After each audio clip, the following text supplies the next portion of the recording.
is Carly from Ever Clever Mom, and I'm going to show you our Amazon Homeschool haul for February 2017.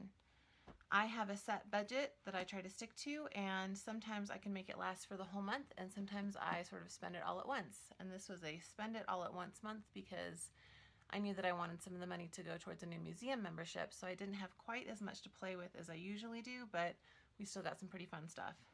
So the first thing we got are these view through geometric solids from Learning Resources. I bought these mostly for my son, who is preschool age. He's 3. He is very into shapes, patterns, math, things like that, and he really likes things that he can move around. Let me see if I can open these. Of course I can't open them. And why would I have brought scissors? Why would I plan ahead? There we go.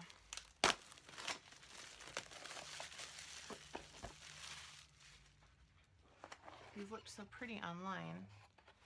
Okay, so they're a little smaller than I thought they were going to be, but they're still very pretty. I think he's going to be really excited about these. I saw a lot of people use these with their light tables. We actually don't have one. And when I was looking at these, I thought maybe we need a light table, but again, being at home, we don't have a ton of space. I'm not sure how often we'd use it. I have seen people use those little portable Crayola ones for activities like this, so if he's really into them and I think that that would add something, then I might pick up a light table just for that, but I would get a little one because we do not have space for a whole light table installment. Oh, these are super pretty though. I think we're going to store these in the window when they're not playing with them just so we can enjoy them even when they're not in use. And here's the guide, has all the names. In case you've forgotten, I think if you told me to name all of those right now, I wouldn't be able to do it. Okay, next, this one, this is a used book. Oh, okay. This is the Story of the World. This is the storybook part, Volume 1, Ancient Times. There's also a workbook and a test book, and I think a CD that is this same thing, but the audio version. I have heard good things and bad things about this. This is kind of the go-to history book for a lot of people who do classical education. This is where you start, and it's supposed to go across ages, so theoretically we could use this for years. The criticism I've heard about this is that it can be oversimplified. Theoretically, I guess some of the information might not be totally correct, so that's going to be interesting. And then apparently there is a religious aspect to this.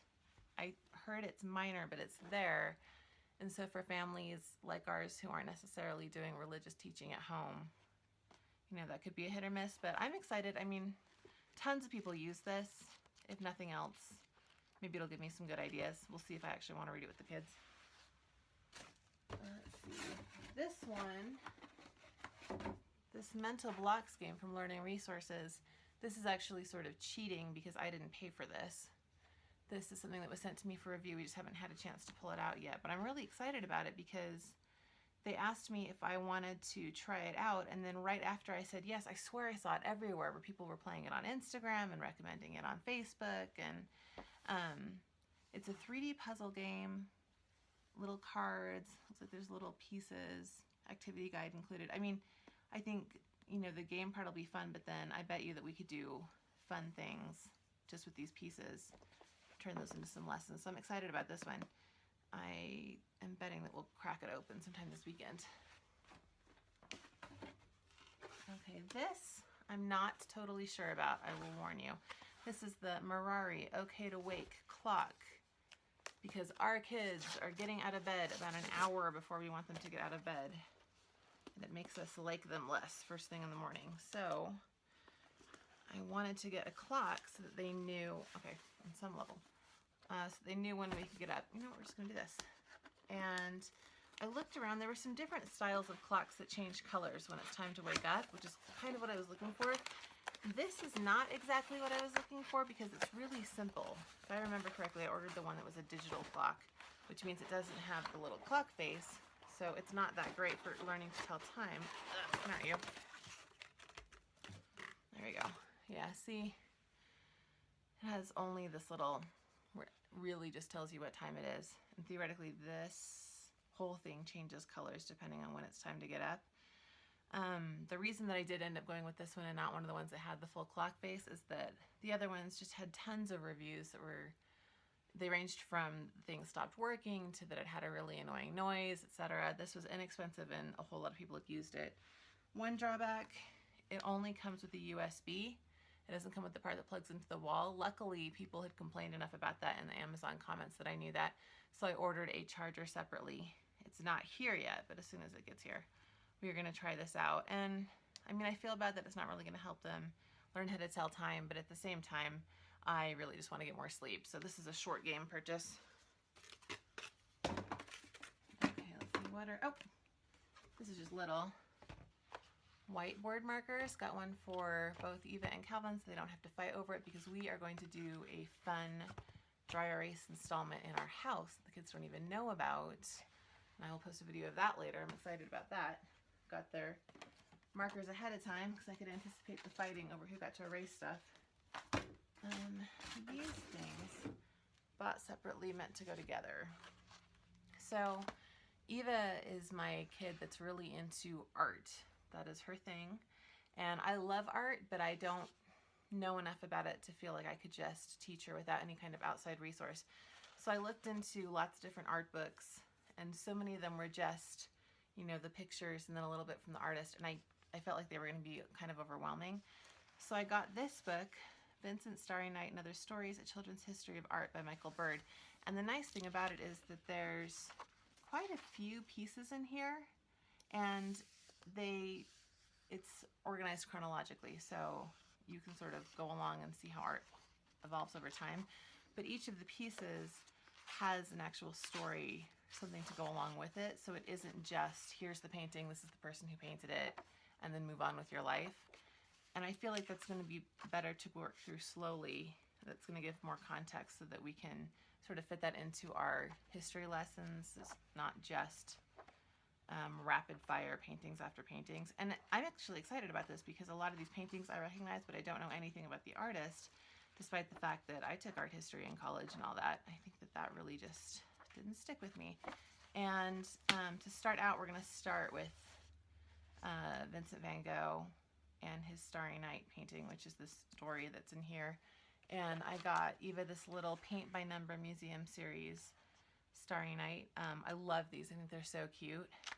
The age range here actually starts at 8, and she's only 5. She's almost 6. But honestly, I don't care if it doesn't come out looking just like that. It's her painting. And this was inexpensive enough that if we ended up buying the same thing later so that she could try 1 more time or 2 more times or 10 more times, I really don't care as long as she has a good time. But I thought this would be a good activity for her to tie in. I don't know if I'm going to have her paint it while I'm reading, or we'll probably read it together and then do the painting. I don't know. I'm excited about this. I want to turn this into a whole unit. And then these 2 things, my goal for this spring and summer, moving into fall too, is that I want to get more hands-on with our nature work and science. We've been doing a lot of experiments at home. We do a lot of stuff with food coloring or things that we can do in the kitchen, and now I want to move it outside. So I got these 2 books. This one I picked out because I love the DK books, and this has a ton of really good pictures. Slightly older audience, obviously, because my kids are 5 and 3, but I thought this was good for me, and it had a good layout, and you know, we could sort of pick at it, and this will be something that I can use as a reference while I'm talking to them. And then this one kept coming up in recommendations. This is actually something that people were using as a textbook for their science work. So I was just like too curious about it, even though it's listed as it's listed as a gift book. So I thought it's just gonna be this fluffy, silly little thing. And this is the cutest book. This is Nature Anatomy by Julia Rothman. And she's just illustrated all sorts of things that she wanted to know about nature. And she presents it in the most beautiful, simple way, so that this is perfect for the kids' age range, but at the same time, we could use this for years. I had a field day going through this myself, just because it's so lovely, and there's so many little things that I just never knew. And it's so digestible that I flew through it and learned a ton. So I'm really excited to use those. Okay, now let's see what else. This is another one for Eva. Melissa and Doug 100-piece puzzle. I was surprised how hard it was to find 100-piece puzzles. I thought that that was an abundant thing, and everybody seems to kind of jump from 50 to 300, but Eva's working on her puzzle skills, and so I wanted to get her something a little more challenging. This is Melissa and Doug. We've gotten puzzles from them before, so I know the pieces are going to be really nice and sturdy. I have to admit, it's not my favorite illustration, the ballet recital, but it's all right. You know, at least it's not My Little Pony, so this is something that I figure she and I can do together when we're having a quiet moment when her brothers are taking naps. And she will love that. Okay, so this next big thing truly is a homeschool moment. And I think this was my most expensive purchase for February. So this is, I got a whole base 10 basic set from the Hand to Mind brand. And what these are, anybody who watches these homeschool hauls probably has seen these before, but these are the base 10 math manipulatives. So you've got the singles, so each of these, you know, is one cube. Then you've got rods, each rod is 10. Each of the flats is 100, and then this is 1,000. And this is a tangible way for them to be able to see the differences in numbers. And this set came with a ton of pieces. There were a couple different versions out there, and I went with this one because it seemed a little bit cheaper and you got more. Even though the Learning Resources ones had different colors, I actually liked that this was all the same. I feel like that made it more cohesive, and like that's going to make more sense to the kids. And then this also came with, this is a guide to teaching strategies, activities, and ideas. That looks really boring. This is an activity book, grades 3 to 6, but we can get started at least talking about it. And, you know, every now and then, I mean, some of this work is like so simplified that you actually get to it and you finally crack it open and then you realize that your kid could have done that a year ago, 2 years ago. So, and then some mats, which I'm assuming I will learn how to use when I read my little activity book. And yeah, that was it. I think that that's all that we're going to get for February, that and a museum membership. And then in March, I'm thinking sports equipment, because we'll be outside more, and more stuff for our dry erase board. So I hope that was interesting. Thanks for watching.